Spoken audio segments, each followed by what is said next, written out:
नमस्कार, साफ संदेश से मैं अनिल कौशिक। न्यूज़ अपडेट 7 बजे कार्यक्रम में आप सभी दोस्तों का स्वागत है। तो दोस्तों, कार्यक्रम की शुरुआत एक बार फिर हम आज कोरोना से करेंगे। और कोरोना देश के अंदर तेजी के साथ बढ़ रहा है दोस्तों। और कोरोना को लेकर पिछले 24 घंटे में और विशेषकर आज का मैं जिक्र करूँ 4 अप्रैल का, तो आज कोरोना को लेकर 2 बड़े घटनाक्रम देश में हुए, जिनमें से एक सबसे बड़ा घटनाक्रम ये था कि प्रधानमंत्री नरेंद्र मोदी ने आज मुख्यमंत्रियों के साथ प्रेस कॉन्फ्रेंस के माध्यम से कोरोना को लेकर अहम बैठक की। और उस बैठक का भी निचोड़ जारी है, उसमें क्या गाइडलाइंस देनी है। और प्रधानमंत्री ने हर राज्यों का, मैं आपको बता दूं दोस्तों, लगभग 12 से 15 राज्य देश में ऐसे हैं जिसमें कोरोना की रफ्तार तेजी के साथ बढ़ रही है। तो विशेषकर प्रधानमंत्री नरेंद्र मोदी है, उन्होंने राज्यों का फीडबैक लिया। कोरोना के अंदर राज्य जो है किस प्रकार के एहतियातन कदम उठा रहे हैं और किन उपायों के द्वारा कोरोना वैक्सीनेशन का कार्य किस स्तर पर जारी है। और कोरोना के जो नए मामले हैं, संक्रमित लोगों की संख्या है, जो रोजाना एक्टिव मामले बढ़ रहे हैं, उनकी रफ्तार क्या है और उनकी रोकथाम को लेकर वो क्या उपाय कर रहे हैं। तो प्रधानमंत्री ने मुख्यमंत्रियों के साथ प्रेस कॉन्फ्रेंस के माध्यम से और एक तरीके से फेस टू फेस बात की। और दोस्तों, इसके अंदर क्या निचोड़ आया है, देर शाम इसका पता लगेगा। लेकिन एक दूसरा जो घटनाक्रम बढ़ा था दोस्तों, वहाँ से कुछ डरावनी खबरें आ रही है। और वो था महाराष्ट्र के मुख्यमंत्री उद्धव ठाकरे की एक बैठक, और उन्होंने कोरोना को लेकर ही बैठक की है। और मैं आपको बता दूं दोस्तों, देवेंद्र फडणवीस जो पूर्व भाजपा के मुख्यमंत्री रहे हैं, उनके साथ उद्धव ठाकरे ने बातचीत की और सहयोग मांगा है लॉकडाउन को लेकर। राज ठाकरे के साथ बात की है और उनसे भी सहयोग मांगा है लॉकडाउन लगाने को लेकर। दोस्तों, महाराष्ट्र में, पूरे महाराष्ट्र में लॉकडाउन की दिशा में महाराष्ट्र सरकार काम कर रही है। तो इसका मतलब ये सबसे बड़ा राज्य है दोस्तों, जो कोरोना का बड़ा फिगर लगातार देता जा रहा है। और आज भी मैं आपको बता दूं, पूरे देश के अंदर 93,249 कोरोना के मामले आए हैं और 513 लोगों की मौत हुई है। उनमें से महाराष्ट्र में अकेले में देखें दोस्तों, 49,447 मामले आए हैं, 277 लोगों की मौत हुई है। तो महाराष्ट्र लगातार 50% से ज़्यादा, अकेले तो मामले पूरे देश में जितने आ रहे हैं वो आ ही रहे हैं, उससे ज़्यादा कहीं कहीं 60% से ज़्यादा मामले अकेले महाराष्ट्र से आ रहे हैं।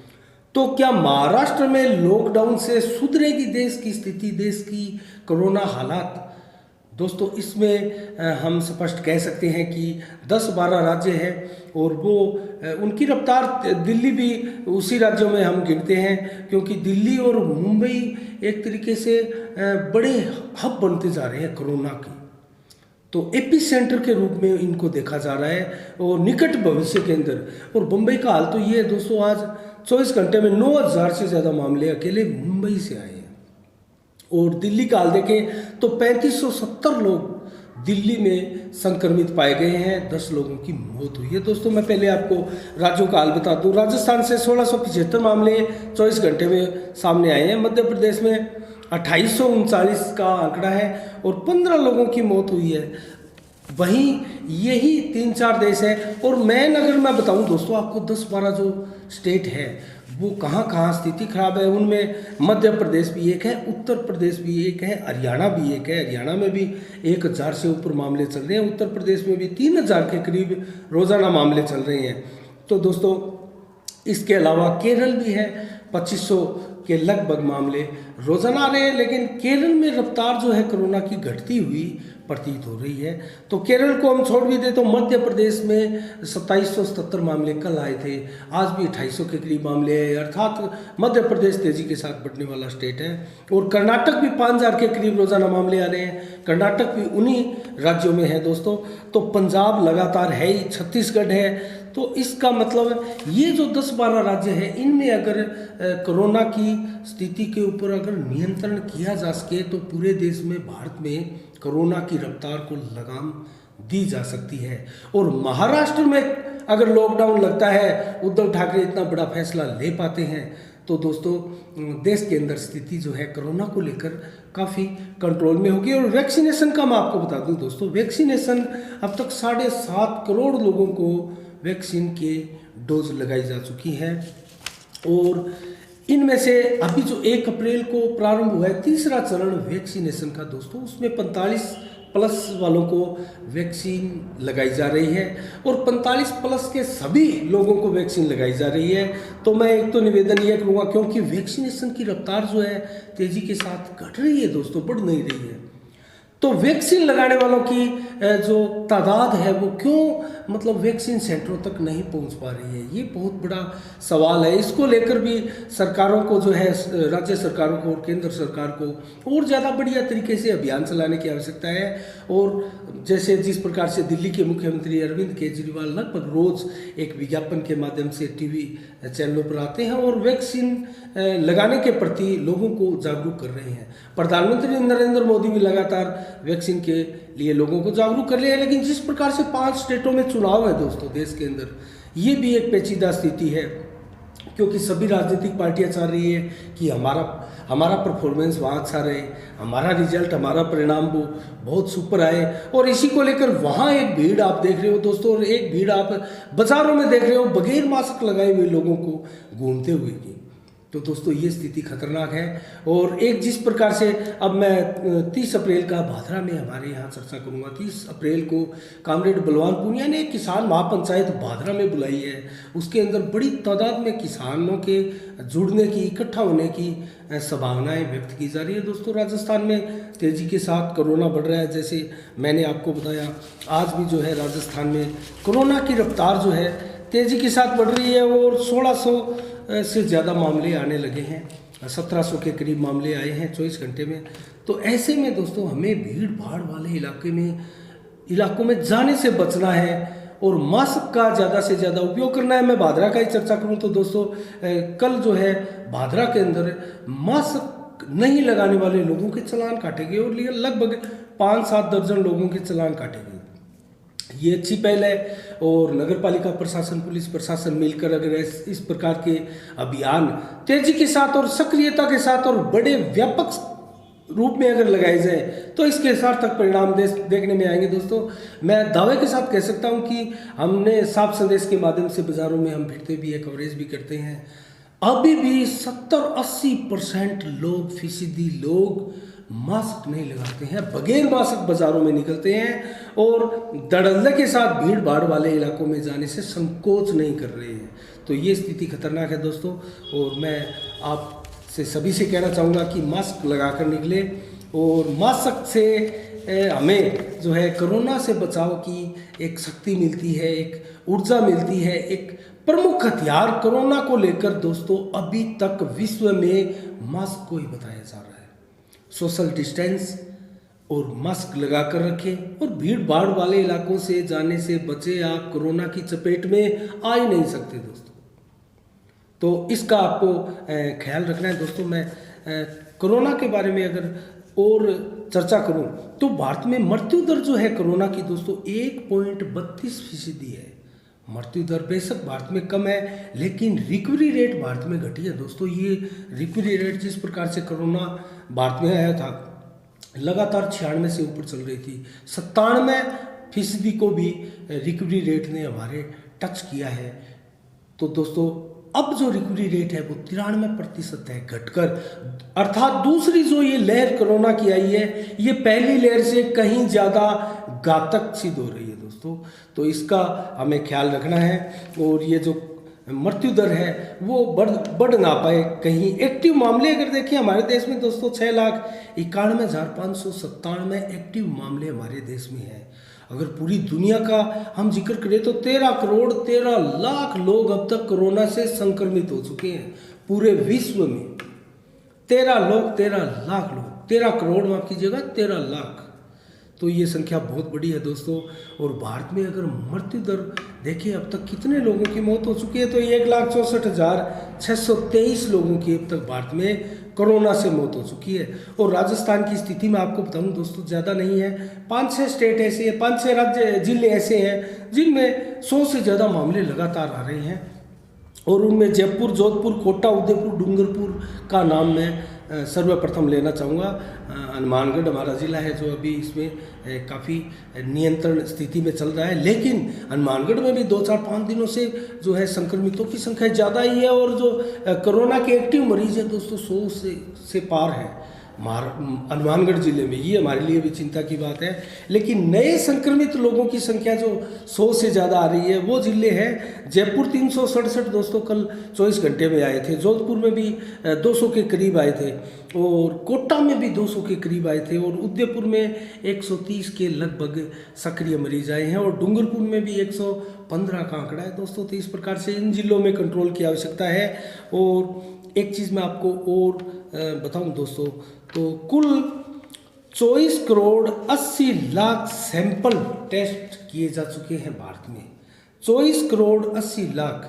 तो ये बढ़ाने की आवश्यकता है। ये अभी बहुत, अभी हम चौथाई संख्या भी नहीं पहुंच पाए हैं। हमारी कुल आबादी 140 करोड़ के लगभग है और अभी तक 24 करोड़ 80 लाख मात्र सैंपल भारत में लिए जा चुके हैं, जबकि 1 साल कोरोना का होने को चला है दोस्तों। मैं इजराइल का जिक्र करना चाहूँगा। इजराइल में 100% जो है कोरोना के सैंपल टेस्ट लिए जा चुके हैं। ये बहुत बढ़िया, और वैक्सीनेशन भी 100% के करीब इजराइल पहुंच चुका है। तो इससे इजराइल से विश्व के सभी देशों को मैं तो कहूँगा सीख लेने की ज़रूरत है, प्रेरणा लेने की ज़रूरत है।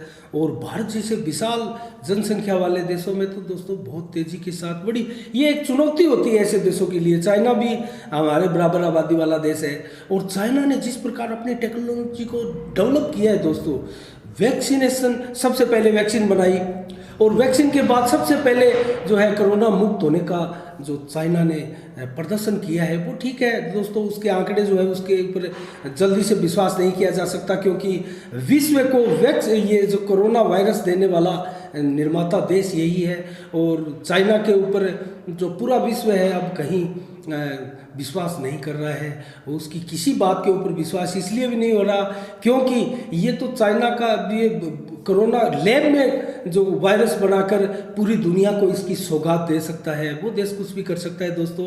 और अपनी लालची नज़रें, लालची जो प्रवृत्ति है उसका व्याख्यान, उसका प्रदर्शन जो है पूरे विश्व में चाइना लगातार कर रहा है, जिसके अंदर आप देख सकते हैं 2 दर्जन से ऊपर देशों की सीमाएं लगती है चाइना से। और सभी देशों से चाइना का जो है विवाद सर्वविदित है, सभी विश्व के अंदर पूरे देश जानते हैं।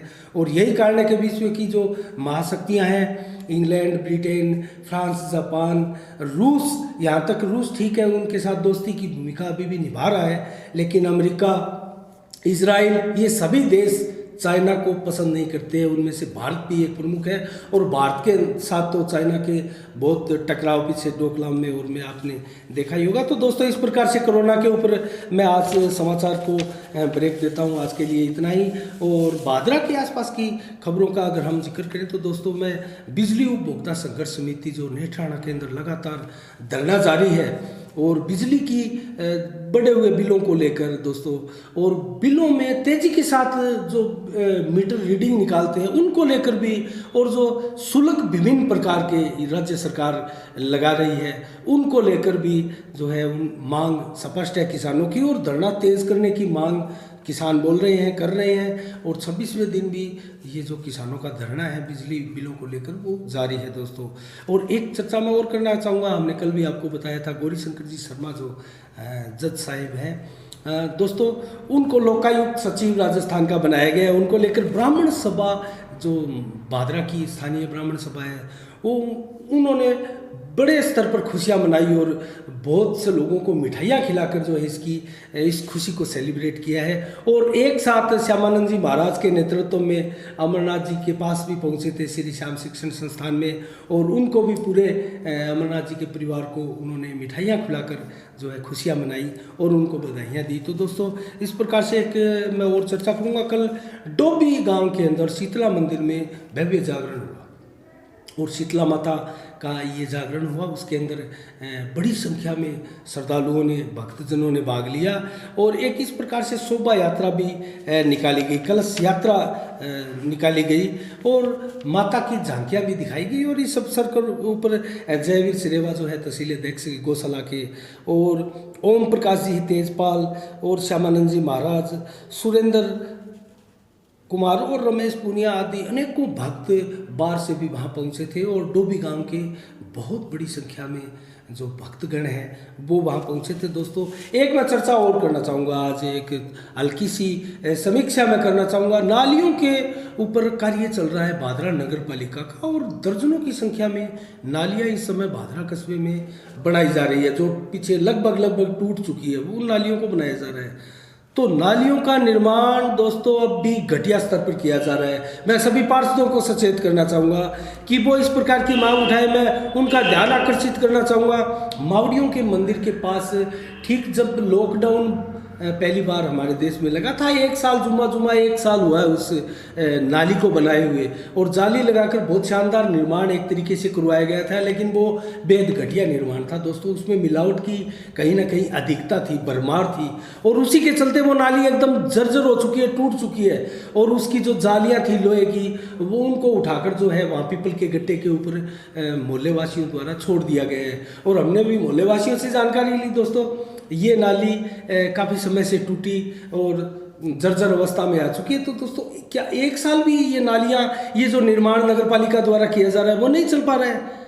मैं हाजी दाऊद कुरैशी से एक सवाल करना चाहता हूँ, क्या आप जो निर्माण करवा रहे हो उनकी अवधि, उनकी सीमा जो है वो क्या एक साल भी नहीं है? एक साल भी ये सड़कें नहीं चल पा रही है, ये नालियाँ, ये पुलिया जो बनाए जा रहे हैं एक साल भी नहीं चलने वाले हैं, तो क्या फ़ायदा है फिर इस पैसे का जो नालियों में बहाया जा रहा है, जो जनता का पैसा है। इसके ऊपर मैं चाहता हूँ कि इस मामले में बढ़िया ठेकेदारों को ये ठेके दिए जाए और ऐसे ठेकेदारों को चिन्हित किया जाए जिनके निर्माण जो है 2-4 महीने में टूटते हैं।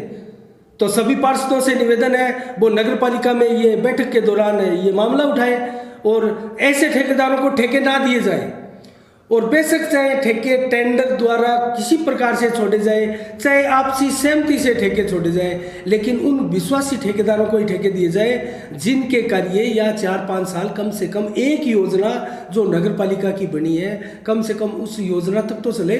5 साल तो पूरे कार्यकाल के दौरान ये सड़कें, ये नालियाँ, ये पुलिया ये चले। 1 साल में, 8 महीने में, 4 महीने में, 3 महीने में, जबकि हाजी दाऊद कुरैशी का तो मैं दोस्तों आपको बताऊं रिकॉर्ड है, पिछली बार 2010 में जब आए थे 15 तक उन्होंने यहाँ चेयरमैन के पद के ऊपर कार्यरत रहे थे, एक सड़क 13 महीने में 3 बार उसका टेंडर किया गया था। ये इनकी क्वालिटियाँ होती है दोस्तों। तो मैं चाहता हूँ हाजी दाऊद कुरैशी ने से नम्र निवेदन है और विधायक बलवान पुनिया से निवेदन है कि वो हस्तक्षेप करें। उनका भी कहीं ना कहीं कार्यकाल पूरे विधानसभा में चल रहा है, यहाँ विधानसभा क्षेत्र है वो पूरा उनकी तरफ आस की नज़रों से देखता है। तो क्या ऐसे कार्यों के ऊपर वो संज्ञान नहीं लेंगे जिस प्रकार से विधानसभा में वो गले फाड़ कर चिल्लाते हैं और हमारे किसानों के, तहसीलों के यहाँ किसानों के लिए बोलते हैं, लोगों के लिए बोलते हैं। तो क्या यहाँ आकर जब बैठते हैं, हमने भी मीटिंग के अंदर बलवान पुनिया को 2-3 बार देखा है, नगर पालिका की मीटिंग में आते हैं और किसी प्रकार से बोर्ड को हिदायत नहीं दे पाते हैं, उनको नहीं बोल पाते। ये क्या सॉफ्ट कॉर्नर है, ये क्या केमिस्ट्री है दोस्तों, हमें समझने की आवश्यकता है। आप भी समझिएगा इस केमिस्ट्री को। क्यों बलवान पुनिया जो है हाजी दाऊद कुरैशी के बोर्ड को, जो इस प्रकार के घटिया निर्माण हो रहे हैं उनके ऊपर डांट नहीं पिलाते हैं? अभी तक ये जो मेन रोड है रेलवे स्टेशन को जाने वाली, अभी तक इसके ऊपर कार्य नहीं चल रहे। इतने बड़े बड़े गड्ढे हैं, रोजाना हल्के फुल्के एक्सीडेंट इसके ऊपर देखे जा रहे हैं। क्या इनको एक बार गड्ढों को मिट्टी से या किसी मटेरियल से भरवाकर इनके ऊपर पेचवर्क का कार्य नहीं करवाया जा सकता?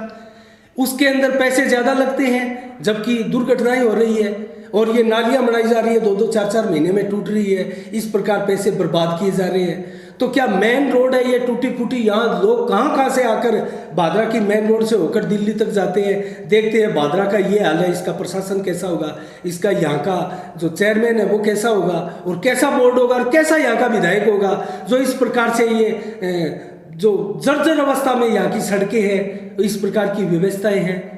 तो दोस्तों मैं एक बार कहना चाहूँगा, विधायक बलवान पूनिया भी इसके लिए संज्ञान ले इस चीज़ का, और हाजी दाऊद कुरैशी से भी निवेदन है कि ठेकेदारों का ऐसा पैनल बनाए जो बढ़िया काम करने वाले हैं, उन्हीं ठेकेदारों को कार्य दिया जाए, और जो इस प्रकार से घटिया निर्माण करते हैं उन ठेकेदारों को ब्लैक लिस्ट किया जाए, उनकी पहचान की जाए। हम बता देते हैं, आप नहीं बताते तो हमें किसी प्रकार का डर नहीं है, हमें किसी का डर नहीं लगता, ना हमारे विधायक का लगता है, ना हमारे चेयरमैन का लगता है, किसी का डर नहीं लगता। हमसे पूछिए आप, हम बता देंगे और बाकायदा वीडियो बना कर लाएंगे, आपको कवरेज करके दिखाएंगे कि इन ठेकेदार ने ये किया है, 2 महीने में टूटा है, 6 महीने में टूटा है, 12 महीने में टूटा है, और इन ठेकेदार ने अच्छा काम किया है, ये 5 साल चला है। हम बता देंगे आपको, आप हमारी सहायता तो लीजिए। हम भी जन सेवा से जुड़े हुए हैं, जनता के एक एक कार्य को हम भी उठाते हैं।